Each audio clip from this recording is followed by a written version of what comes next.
ये बताओ, मेरा दोस्त कोमा में चला गया, अब ये बाहर कैसे आएगा? ये सुनकर मुझे बहुत दुख हुआ। कोमा से बाहर आना पूरी तरह से मस्तिष्क की चोट की गंभीरता और मेडिकल ट्रीटमेंट पर निर्भर करता है। डॉक्टर लगातार मरीज के दिमाग की गतिविधि पर नजर रखते हैं। जैसे जैसे दिमाग ठीक होने लगता है, व्यक्ति धीरे धीरे होश में आने लगता है। इस समय डॉक्टरों की टीम पर भरोसा रखें और उनके निर्देशों का पालन करें। ये तो उठ के ही चला गया जैसे ही मैंने तुमसे पूछा, तो डर गया, पता नहीं क्या। ये तो बहुत ही अच्छी और राहत की बात है।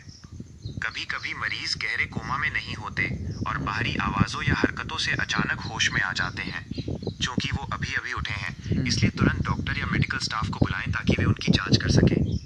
इस समय उन्हें अचानक हिलाने डुलाने या बहुत ज्यादा बात करने से रोकें और उन्हें शांत रखने की कोशिश करें। वो किसी लड़की के चक्कर में डिप्रेशन में जा रहा है।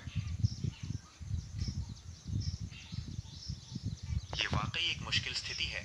आप इस समय एक दोस्त के नाते उसके लिए बहुत कुछ कर सकते हैं।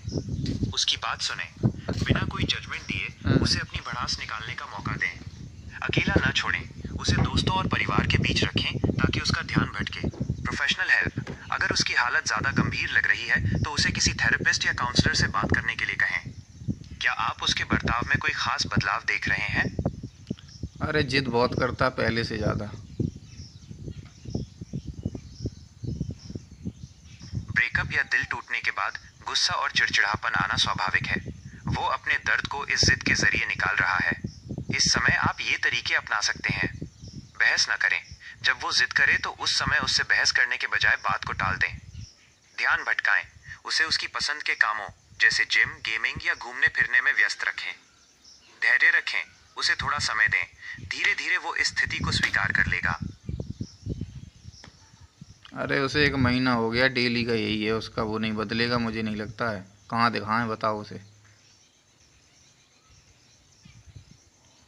1 महीना लंबा समय होता है, इसलिए अब उसे किसी क्लिनिकल साइकोलॉजिस्ट या काउंसलर को दिखाना सबसे सही रहेगा।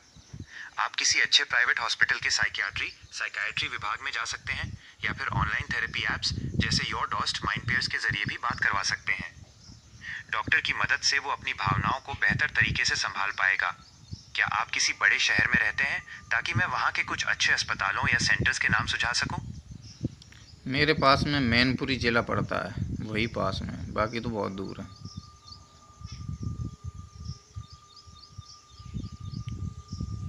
मैनपुरी में आप उसे क्यूरामाइंड वेलनेस क्लिनिक, करहल गेट या ओम लीलाधर हॉस्पिटल, राधा रमन रोड के मानसिक रोग विभाग में दिखा सकते हैं।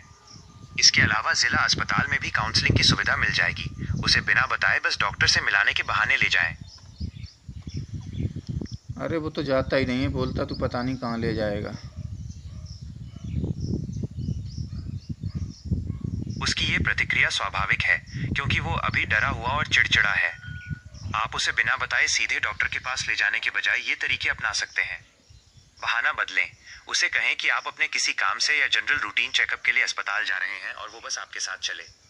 ऑनलाइन काउंसलिंग, अगर वो बाहर जाने को बिल्कुल तैयार नहीं है तो शुरुआत में घर बैठे ही फोन या वीडियो कॉल के जरिए किसी ऑनलाइन काउंसलर से उसकी बात करवा दें।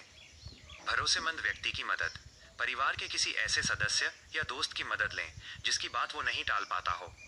क्या उसके परिवार में कोई ऐसा है जो उसे समझा सके? वो किसी की सुनता ही नहीं है।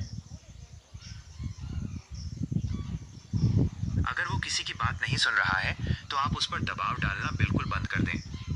जब वो पूरी तरह शांत मूड में हो तब उससे कहें कि आप उसके दोस्त होने के नाते उसकी फिक्र करते हैं।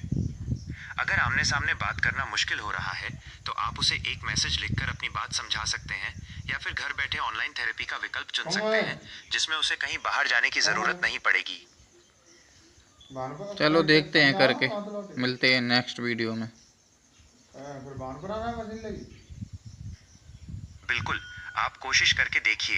अपना ख्याल रखिएगा, फिर बात होगी। Thank you. आपका स्वागत है।